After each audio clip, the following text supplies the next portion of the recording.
with Scott Allen. Hello, I am your host, Scott Allen, and this is Phronesis, Practical Wisdom for Leaders. If the topic is leadership, I'm in. I've spent more than 20 years in the field teaching, learning, writing, and questioning. When I'm not working on Phronesis, I travel, delivering keynotes, working with individuals and teams, and helping people from organizations across industries become better leaders. Want to learn more? Visit me at scottjallen.net.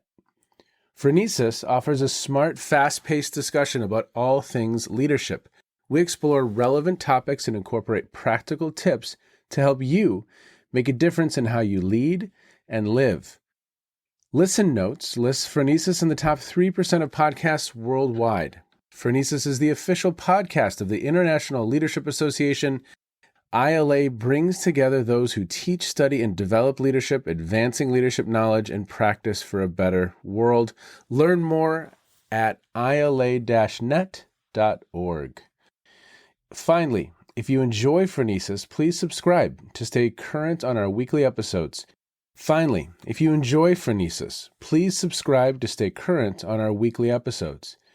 you find an episode that resonates, please share it with your colleagues and friends. And if you want more content, subscribe to my newsletter, The Leader's Edge. The link is in the show notes. As always, thanks for listening. And now, here's today's show. Okay, everybody. I am really excited to introduce you to Josh Lindblom, and he is currently a pitcher in the Milwaukee Brewers organization, originally drafted by the LA Dodgers in the second round of the 2008 MLB Draft. He is in his 15th season of professional baseball. Over the last 15 years, Josh has played for the Dodgers, the Phillies, the Rangers, the Athletics, Pirates, and Brewers. He had a brief detour to Korea, where he spent 5 years playing in the Korea Baseball Organization. And if I'm not mistaken, you won some awards there, sir. You're being humble. I did. While playing, Josh completed his undergraduate studies at Indiana Wesleyan University. He received a master's degree in biblical studies and has just started a Doctor of Business Administration program through Columbia International University. He has been married for 12 years to his high school sweetheart. They have 4 kids, Presley, who's 9, Palmer, 7, Monroe, 5, and Murphy is 1 year old. Although baseball has taken them all over the world, their home base is in Lafayette, Indiana. Sir, thank you so much for being with us today. And maybe what are a couple other things listeners should know about you before we jump into the conversation? What do you think? I'm always weird with bios. I think that kind of covers it. I guess I did a pretty good job writing it. Hopefully over the next 30 minutes, they'll find some more out about me and they can just kind of discover along this path. So I met you through our mutual friend, Ethan Braden, and I had a really fun conversation with Ethan a couple weeks ago about kind of curiosity and just learning. And one thing, as we've gotten to know each other a little bit, one thing that has really stood out for me about you, there's a couple things. First, your faith. I mean, that's you're grounded strongly in your faith, and so maybe we can get there.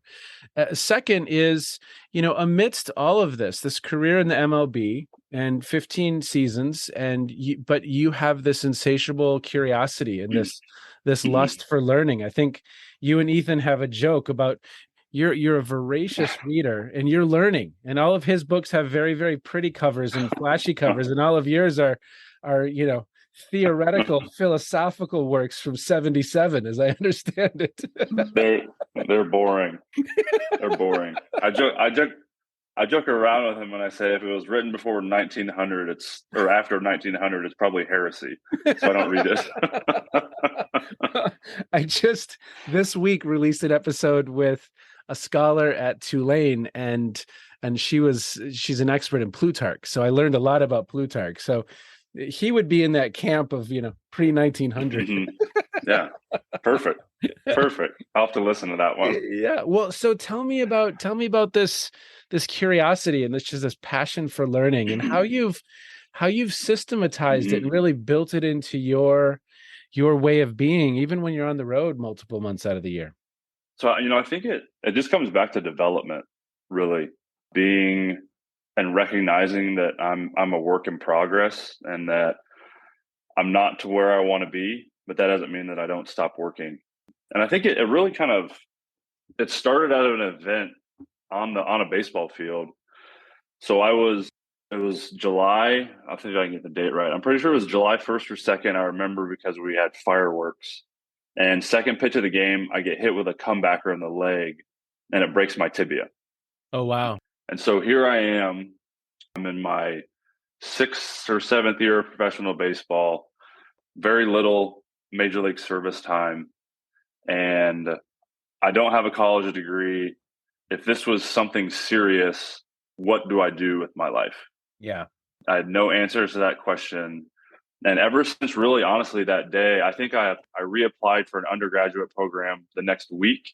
Wow. And ever since that day, it's just kind of sparked this, I guess, like you said, this lifelong pursuit of formation, character development, leadership development, knowledge acquisition. And it's been fun. It's been a fun process.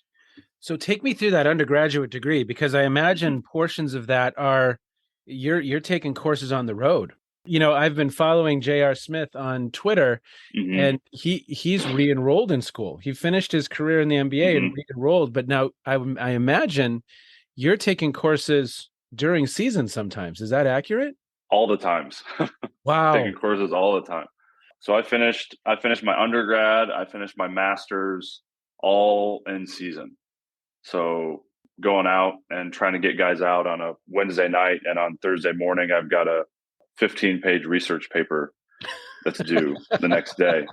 Meanwhile, I've got, at the time we didn't have 4 kids, but I've got a wife, I've got diapers to change, I've got other responsibilities. And so, I mean, talk about time management, talk about all of the routine stuff. I've realized over the course of the last, I guess, 10 years or so that my only routine is that there's no routine, and I just find time to finish stuff. And those are all formative moments for me. And I sit where I am today and I realize that I'm the person that I am because of that. And you've just started a doctorate, and I'm so excited to talk a little bit about that, because you're continuing the journey. But what was it about being in class that sparked for you? You get into those first few classes, and is it just like a whole new world is kind of being opened through the coursework in these different programs? Yeah, it's interesting. I think when I went back to college, I thought that I was going to get the answers. I wanted to be the answer man. I wanted to know why. I wanted to know the answers. But what I've realized over this kind of academic journey is that academics provide you with the tool sets to ask better questions. Wow. And with the ability to ask better questions come better answers, but better answers then beget more questions.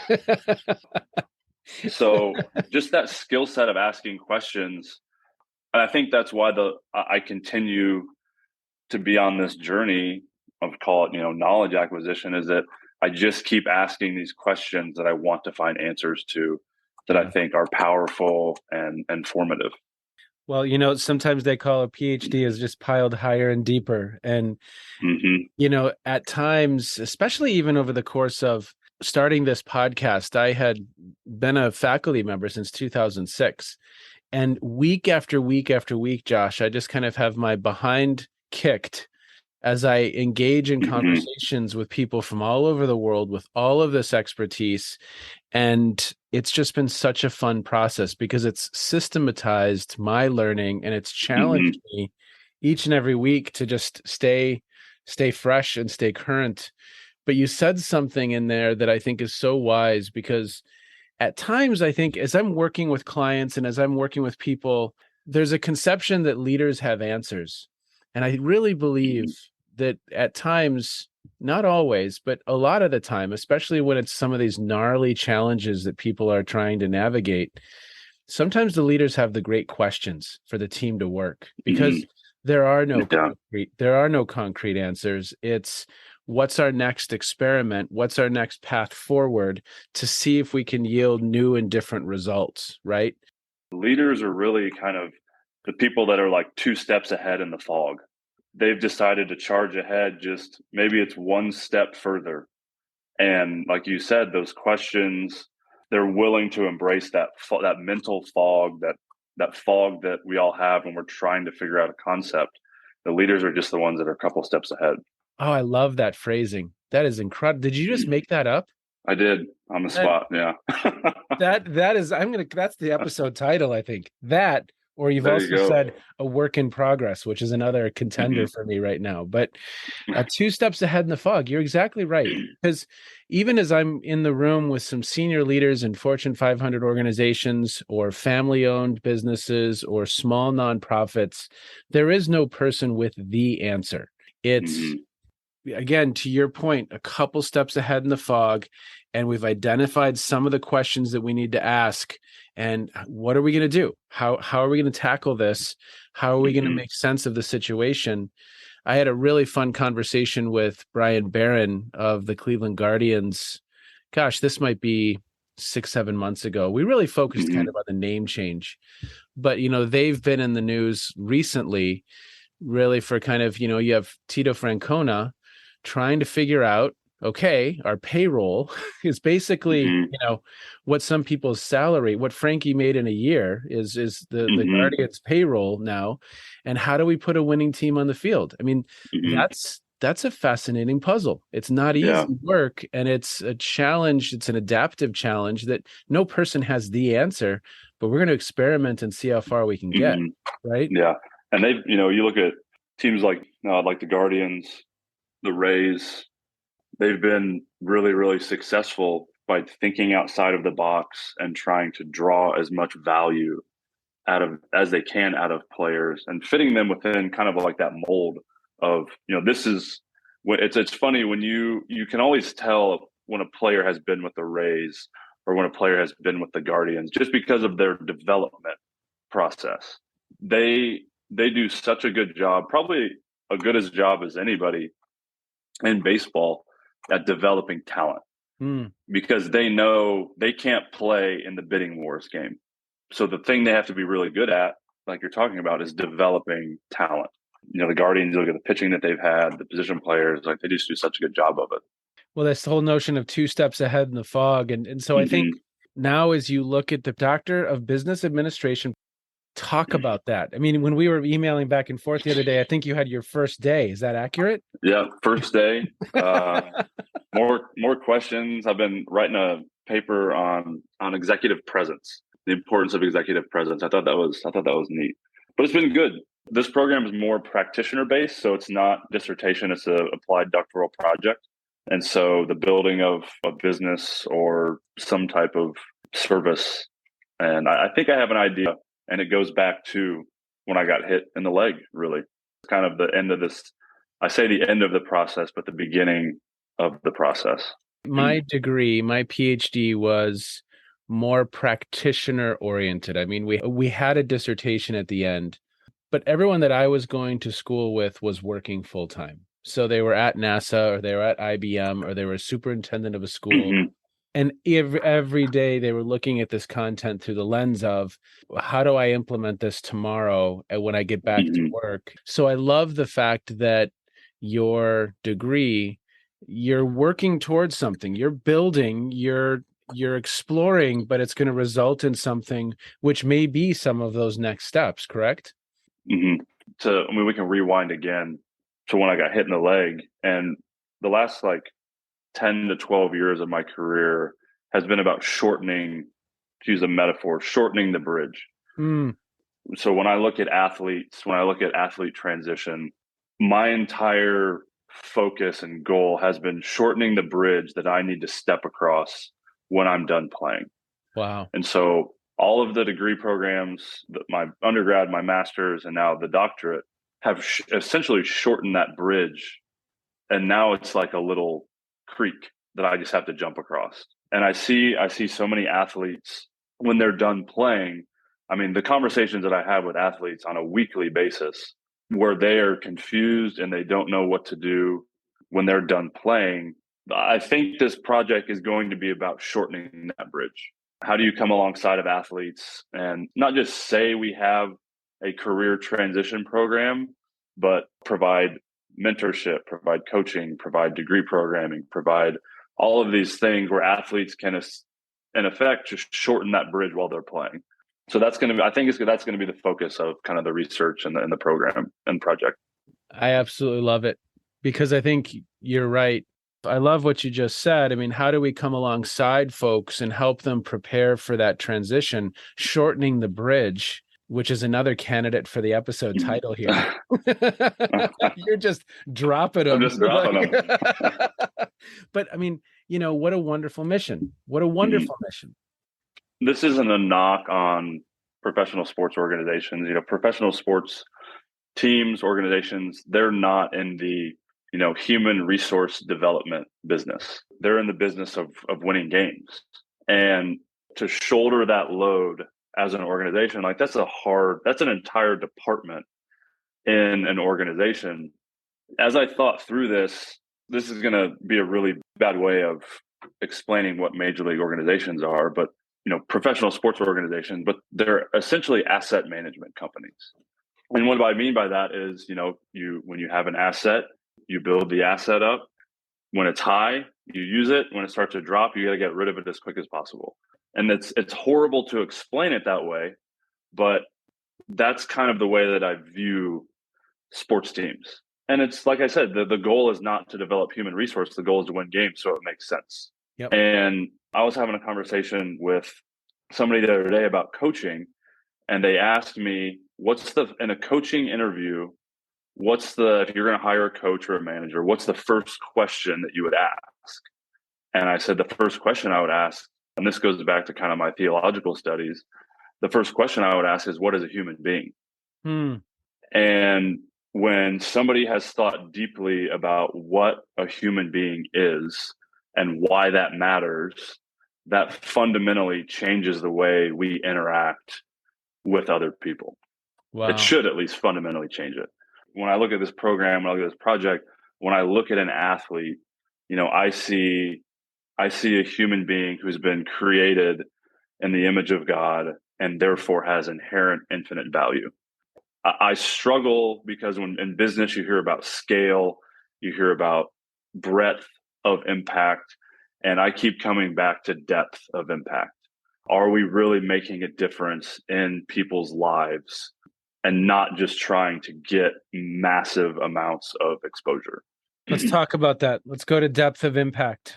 What do you see? What are some opportunities when it comes to depth of impact? Love that phrasing. This has never happened. There's like 5, I've written down 5 potential titles here. Maybe these are just the chapters of your first book. Chapters. There you go. That could be. I need those. I think to start, I kind of have this little anecdote that I've come up with. So information educates us, experience inspires, but information experienced in community transforms us. And so when I look at organizations, when I look at, call it developmental programs, usually information or experience is elevated. So we have content that is the best content. We have information and we can educate you. But if information was the answer, we would all be the people that we wanted to be 5 years ago. Yeah. 20 years ago, Josh. 20 years ago. Yeah, 20 years ago. Exactly. 25. So we've kind of overestimated the ability of information to change us. Then the second is experience. Come to leadership conference XYZ. Come to this 3-day retreat and experience a life-changing event. I've been to those and I've left them inspired for a couple days, but that inspiration wanes off. And so experience can't be the answer because experience doesn't last. And the one ingredient that when is added to the equation, for me at least, that's been transformational is community. When I have taken in information throughout a shared experience in a community of people, that has been transformational because there's encouragement, there's like-mindedness, there's mutual benefit to everybody. And so when I think of opportunities, I just taught a class on the Christian athlete And we had 12 people go through it. I did some one-on-one coaching with the athletes, and I don't have any data on this, but I feel like the one-on-one group experience, the people that put in the time and effort, Yep. I think if you were to interview them and ask them, they would say that it was really transformational for them. So it's when you add all of those pieces to the puzzle, as I think about opportunity, is you have a group of people, you have an affinity group, so you have athletes. What is the content? What is the programming that they can walk through together? Is that a certificate program? Is that licensure? Is that some type of character development or leadership development program? Is it an entire undergraduate program? That doesn't matter. It's kind of plug and play, but who is walking with them through this program? In my mind, I think it'd be really cool. Obviously, there's 2 years of work that needs to be done, if it even works or not. But in my mind, I think it does. Well, it sounds like you have a pretty clear vision of, at least as you start your studies and you're exploring things like what is executive presence, or you're starting your studies and beginning to explore these different dimensions.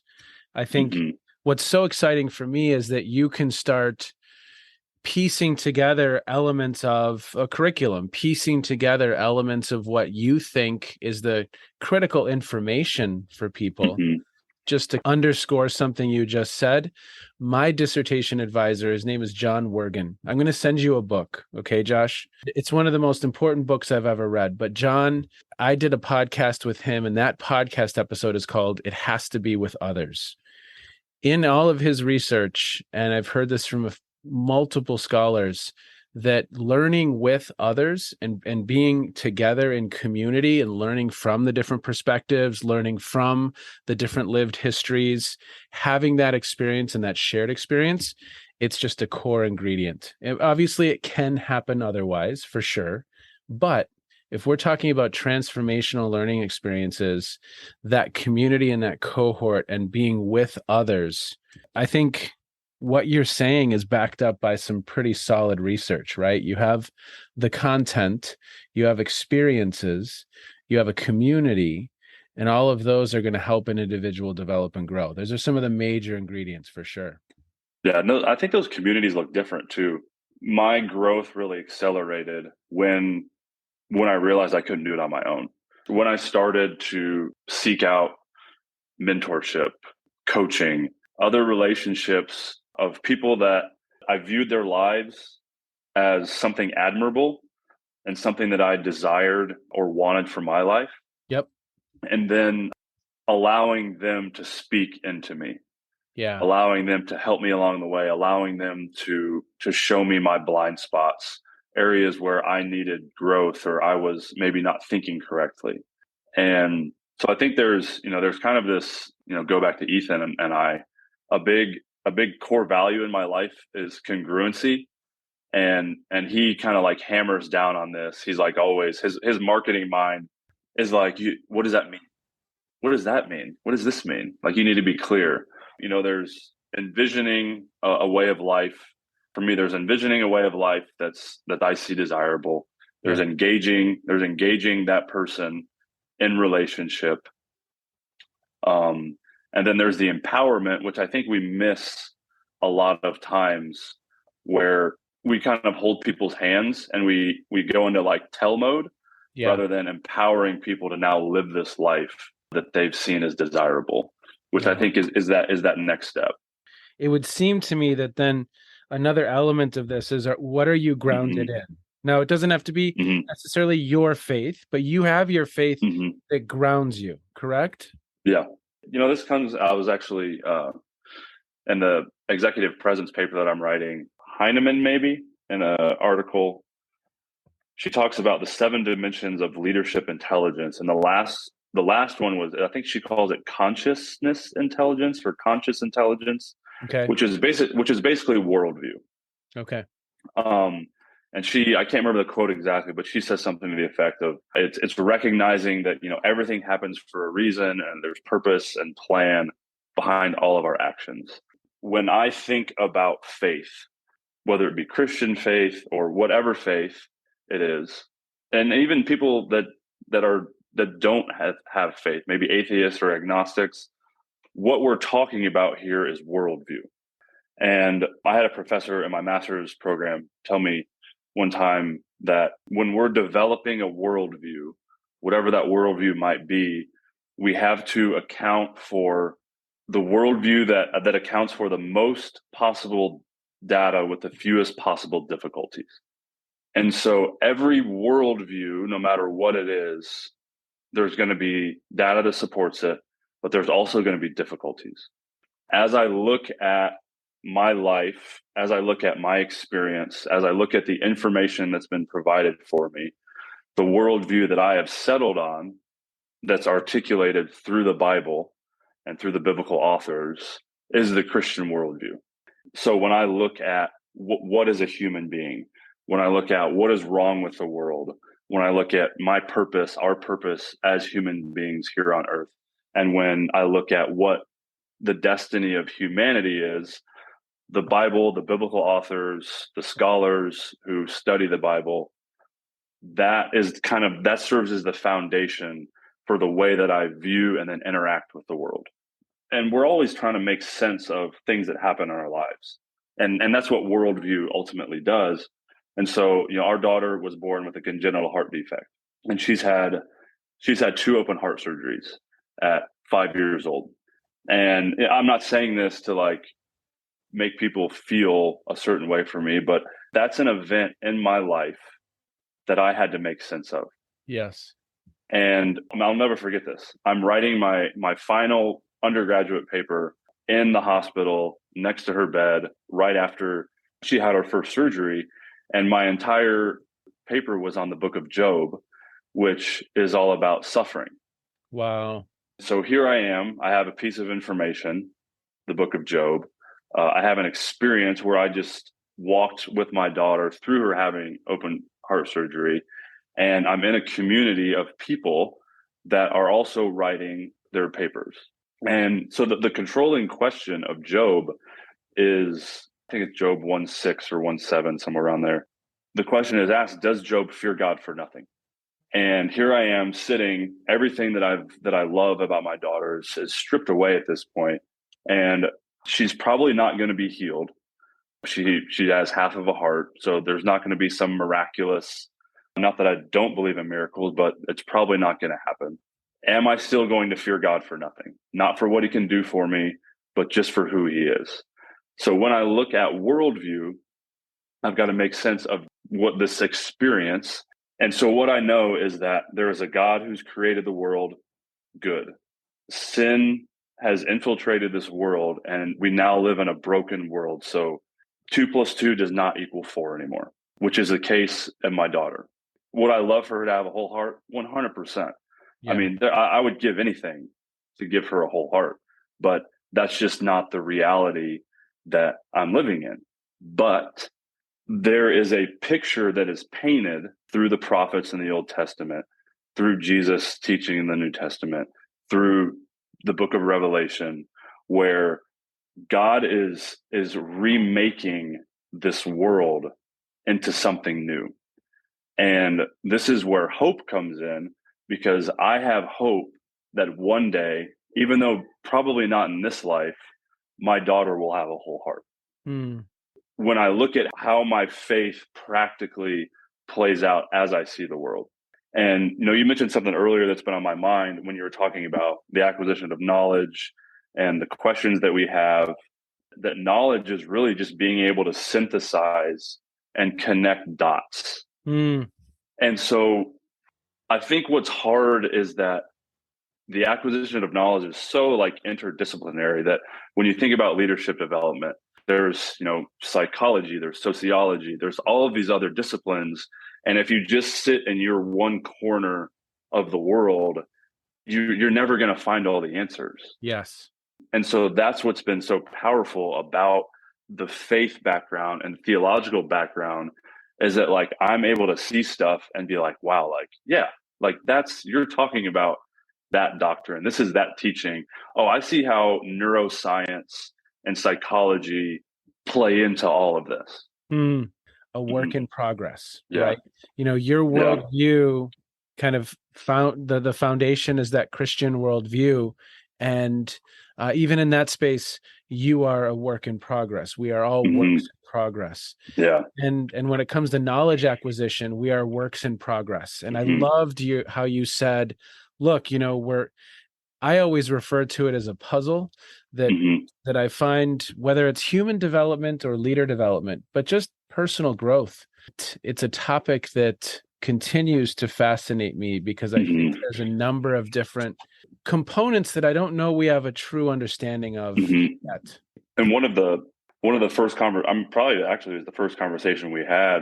One of the resources you sent me was Robert Keegan, and so there's a parallel to that in theology. A guy by the name of J. Robert Clinton, who has he calls it the lifelong leadership development paradigm, and it mirrors very closely how people are shaped through the people, places, and events in their lives throughout time.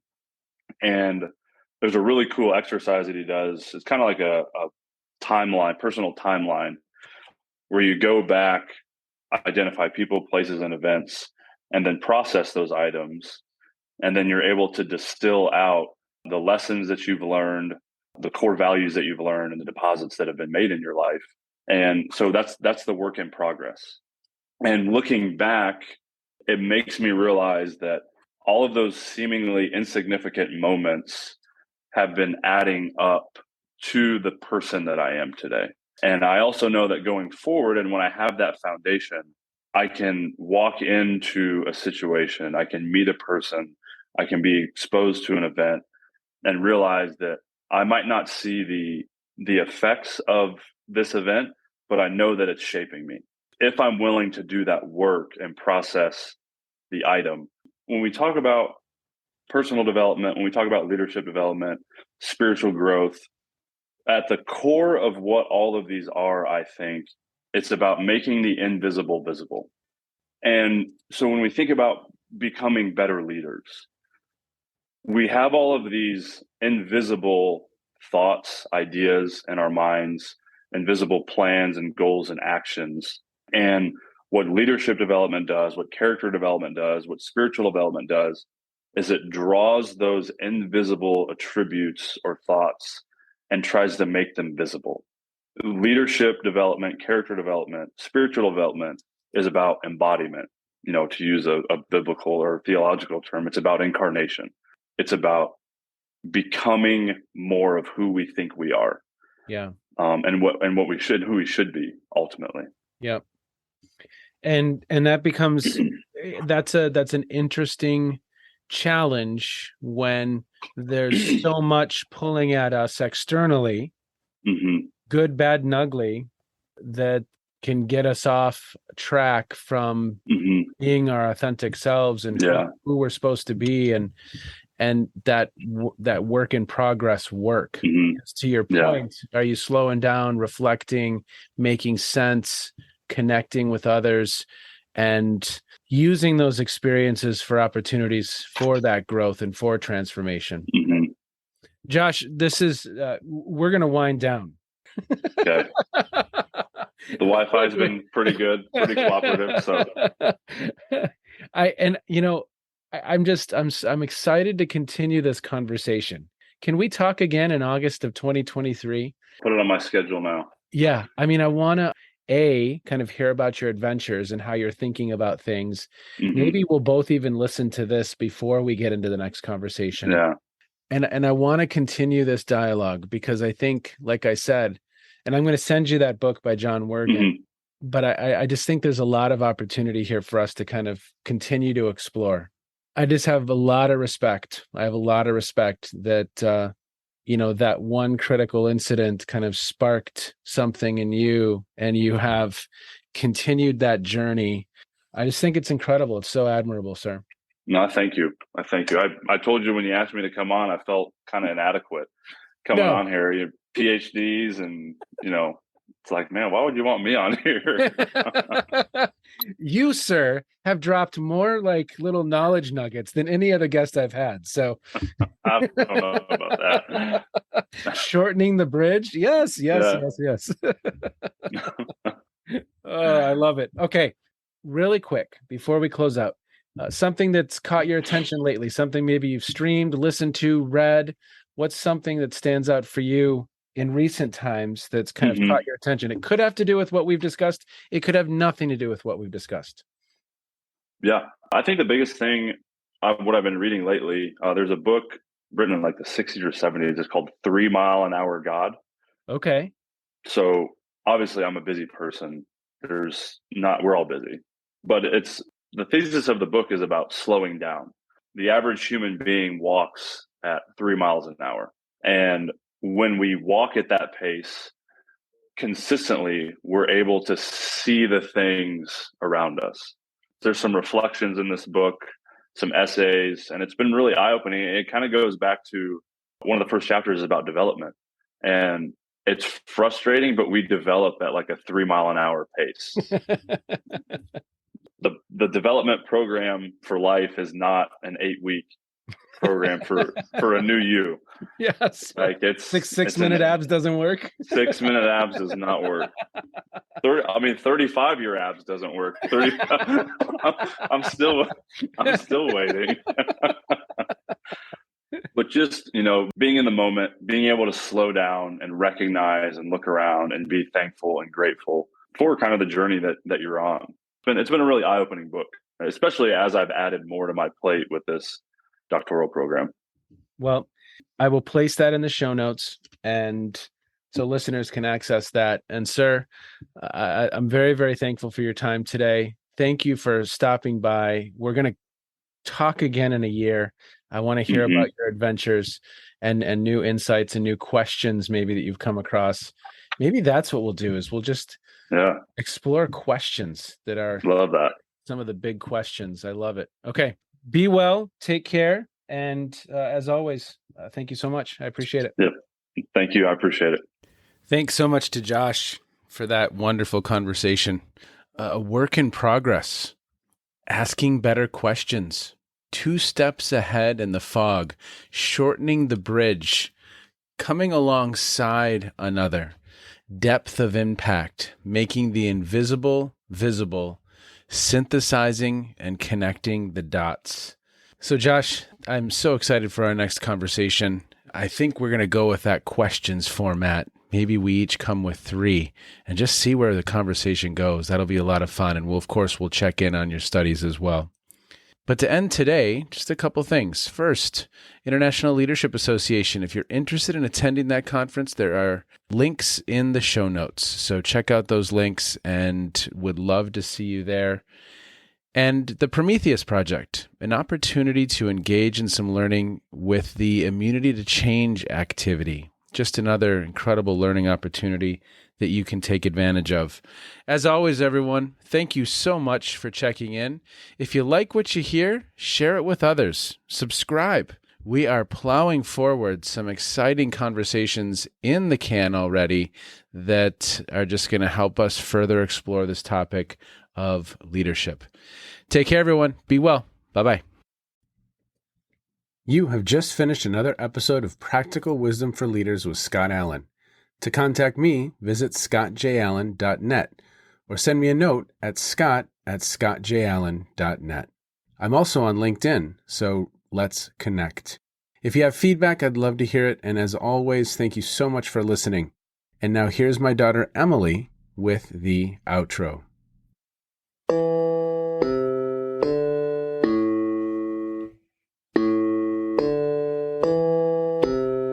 You've been listening to Phronesis, Practical Wisdom with Scott Allen.